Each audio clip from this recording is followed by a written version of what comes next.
વિધાનસભાના અધ્યક્ષ અને બનાસ ડેરીના ચેરમેન શંકર ચૌધરીની વિશેષ ઉપસ્થિતિમાં ગુરુવારે બનાસ ડેરી શીત કેન્દ્ર રાધનપુર ખાતે દૂધ દિવસ અને મહિલા જાગૃતિ કાર્યક્રમ યોજાયો હતો, જેમાં વધુ દૂધ ઉત્પાદન મેળવનાર રાધનપુર સાતણપુર તાલુકાની બહેનોને રોકડ પુરસ્કારથી સન્માનિત કરવામાં આવી હતી, તેમજ અકસ્માત વીમા યોજનાના લાભાર્થીઓને સહાય ચેકનું વિતરણ કરવામાં આવ્યું હતું।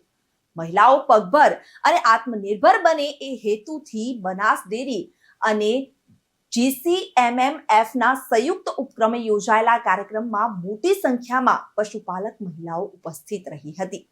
જોકે આ સમગ્ર કાર્યક્રમનું સંચાલન મહિલાઓ દ્વારા કરવામાં આવ્યું હતું। મહિલાઓએ પશુપાલનની સાથે સાથે ગૌમૂત્ર પ્લાન્ટ, પર્યાવરણ સંરક્ષણ, જળ સંચય જેવા વિવિધ વિષયો પર પોતાના અનુભવો જણાવ્યા હતા। આ પ્રસંગે પાટણ જિલ્લા પંચાયત પ્રમુખ, ધારાસભ્ય, પાટણ APMC ચેરમેન, ડેરીના MD સહિત જિલ્લા પંચાયત, તાલુકા પંચાયત અને માર્કેટ યાર્ડના ડિરેક્ટર્સ, હોદ્દેદારો અને સાતલપુર, રાધનપુર તાલુકાના ગામોની ડેરીના મંત્રીઓ, ખેડૂતો અને પશુપાલકો મોટી સંખ્યામાં ઉપસ્થિત રહ્યા હતા। ગાય ભેંસના દૂધમાંથી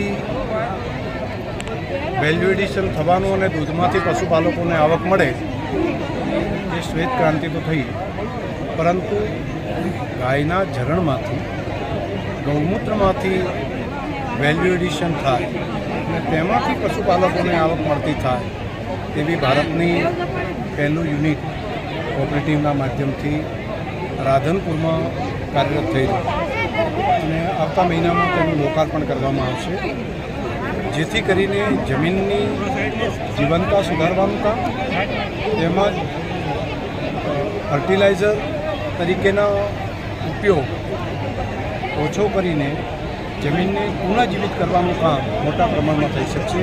આ એક મોટી ક્રાંતિ પશુપાલનના વ્યવસાયની અંદર થઈ રહી છે। 100 વર્ષ પહેલાં દૂધ વેચવાનો જ્યારે વાત આવતી ત્યારે લોકો કહેતા કે દૂધ ન વેચી શકાય, દૂધમાંથી શું થઈ શકે।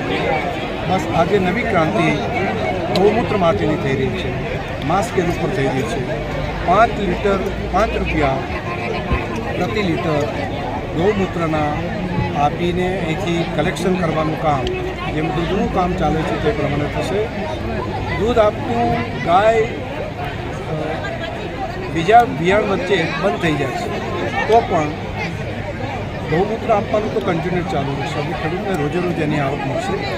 ટોટલ જે આવક મળે છે એની સાથે ગોબર અને ગૌમૂત્ર બંનેની જો કલેક્ટિવ કરીએ તો 40%થી વધારાની આવક એક્સ્ટ્રા એક આ બંને દ્વારા આપણે દૂધ સિવાયની પણ ઇન્કમ કરી શકીએ।